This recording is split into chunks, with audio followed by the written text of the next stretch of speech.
March 14th, down in D.C. at the Piston game, Beef Brothers will be selling some limited number of Beef Brother T-shirts. I'd love to see that.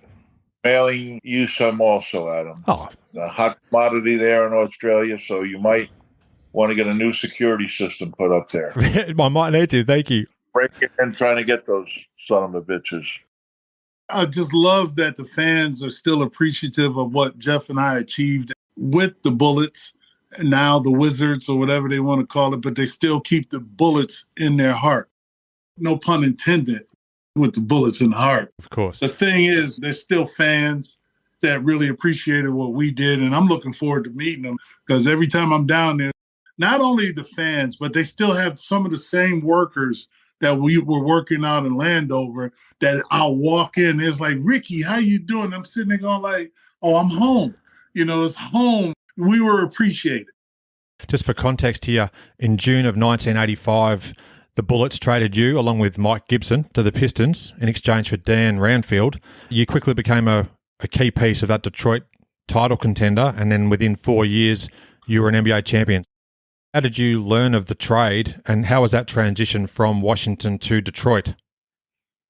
Well, I'll tell you right now, the guy that's on this podcast with me called me first, and he was so upset. And the fact of the matter, I didn't even know. I was sleeping. He called me. I was at my mother's house. I got a private line up in my room, and he called me. He said, man, I'm sick. I said, what you sick for? Man, they just traded you. And I'm sitting there going like, oh, really? How you know before I don't even know? They don't even call me. And Jeff was really hurt. And I was hurt because Jeff and I built this bond, which is still with us today. It'll never be broken no matter where we are. Our families are connected. We've both had the same type of dogs, vehicles. It was like looking at my opposite in a white form and him looking at me in a black form. It was even more than that, Horn. Just going from the basketball side, and there's no slight, Round was a great player, but not at that point when he got traded. You look back, I didn't know our defensive rating between the two of us. We were the top rebounding duo for 3 or 4 fucking years. And it just made no sense if they're going to trade somebody. That was Bob Ferry. Yeah, I'm stating names, shoot. And bless his soul, he's not, but that was Bob Ferry because Jeff and I remember we were talking about, contracts, and we would go, okay, did you get yours? And he was like, yeah, I got mine. And I was a non-guaranteed player. I had to make the team to my second year and in the starting position. So I just wanted it guaranteed.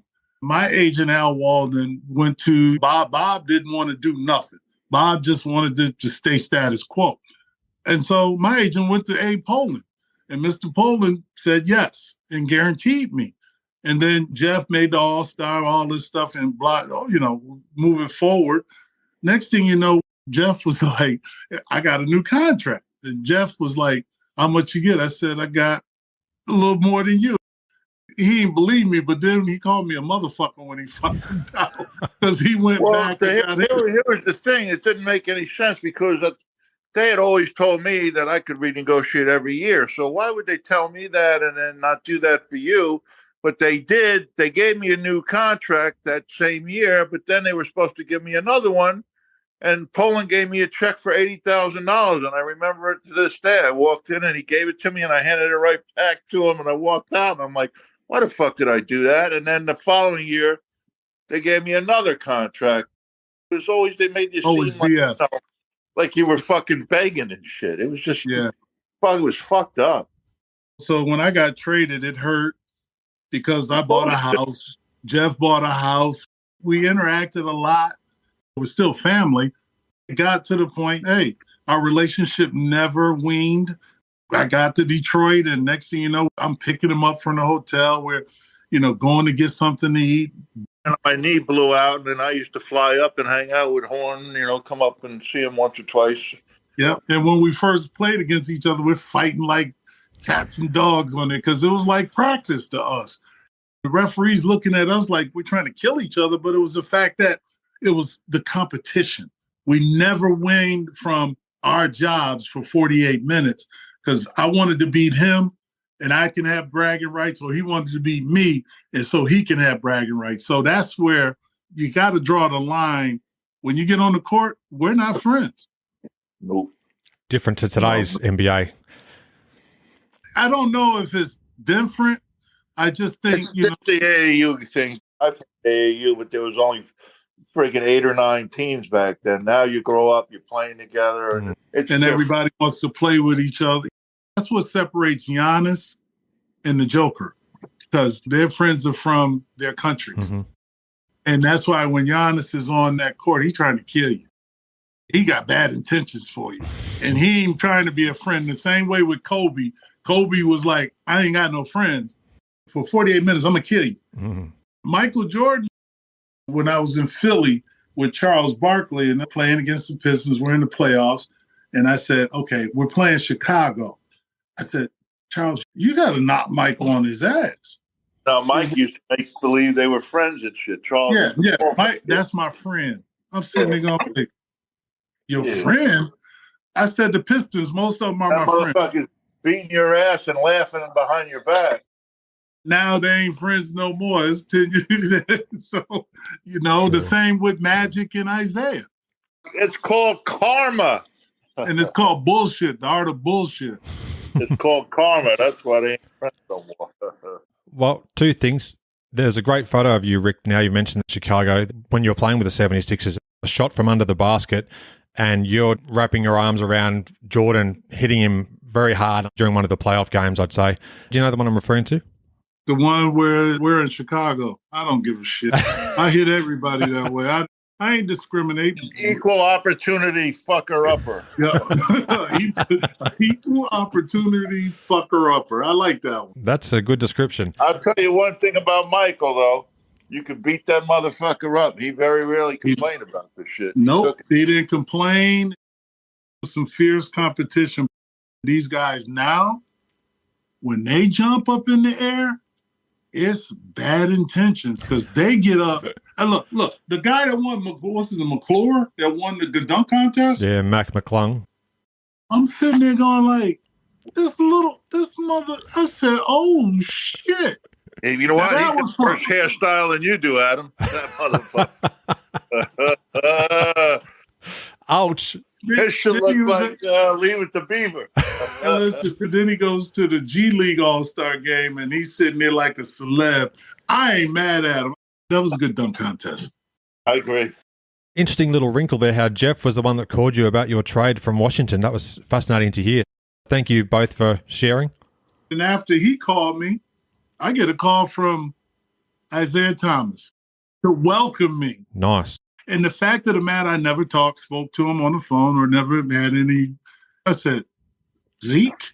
He called me on my private number in my house. And I was like, oh, okay. That's all good. I didn't like Detroit. My first year, I hated this place. Really? But, I hated it with a passion. Worked out well. It was ugly days. You wake up, it's gray. Mm-hmm. It's cold. It's just nasty.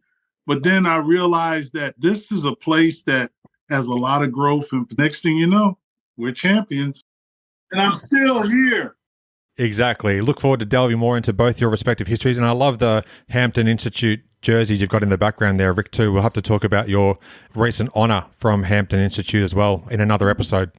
You were an All-Star, Jeff, in 1984 and 1985, and you could also sense the players' anticipation and excitement during those pre-game introductions, none more so perhaps than your All-Star game debut at Denver's McNichols Arena. You were just itching to get on the court. How did it feel for you to hear your name as you entered the court as one of the top 24 players in the world? A lot better than top 24, but you grow up and you have dreams and always had confidence in myself. Matter of fact, I was pissed off because I thought I should have made it the year before. But then this game was in fucking Denver. I hated playing in Denver because of the altitude. And then I was also concerned. Every game I suit up on the Eastern Conference, it's Moses Malone, it's Robert Parrish. I was hoping to play 15 or 20 minutes and have a shot at the MVP. And, I think I turned the game around, but KC only played me 12 minutes. Every time we played Boston from then on in, I tried to take it out on him. Do you remember the feeling in the locker room ahead of the game? I just remember my daughter was like a week old or two, and I wanted to get the fuck home as much as I wanted to play in the game. I sprinted out of the locker room, yeah. Okay, so you hit the road pretty quick. Well, here's the true story. You want to hear this? Please. So when you make the All-Star team, they give you 4 tickets. You can fly 2 people in from anywhere in the country first class. Oh, okay. So my mom wasn't going because she was helping my wife with my daughter. So I brought my 2 buddies from high school in for the whole weekend. They stayed with me in the room. They were drinking and going to the events. And I gave them the 4 tickets. And I said, listen, go to the game, sell the 2 extra tickets, and keep the money. And when I was leaving, I said, but don't. I said, listen, you mother. I said, don't get fucking greedy. So game plays, I run home. I talk to them maybe a week later. And they go, oh, thanks for everything. I said, yeah, how'd you do with the tickets? They go, well, we got offered like $500 a piece, and then we thought we could get a little more. And then these 2 guys came up, and they showed us the badges. They were cops, and they were going to take all our tickets. And bottom line is we went into the game, and the 2 tickets they took, they were sitting there, and they watched the game with us. Oh, that's a classic. Thanks for sharing that. We'll just quickly finish off with a few listener questions and comments. Yes, please. Before we start, let's get some more questions from now on, more subscribers, and some more fucking good questions, please. Let's go. Anything you want to talk about within reason. The floor is theirs. So we've got just over 300 subscribers at the moment on the channel, which is good. It's slowly building, but we do need to increase those numbers.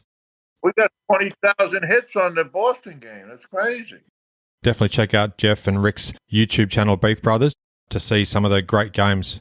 Watch a fucking game and learn about 80s basketball, you nitwit. This question comes from Marlon J via the Beef Brothers YouTube channel, and he asks, who annoyed you more, Paul Mokeski or Bill Laimbeer? I probably know the answer.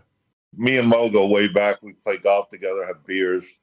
Mo is an ugly looking dude, but Bill is the most annoying prick motherfucker.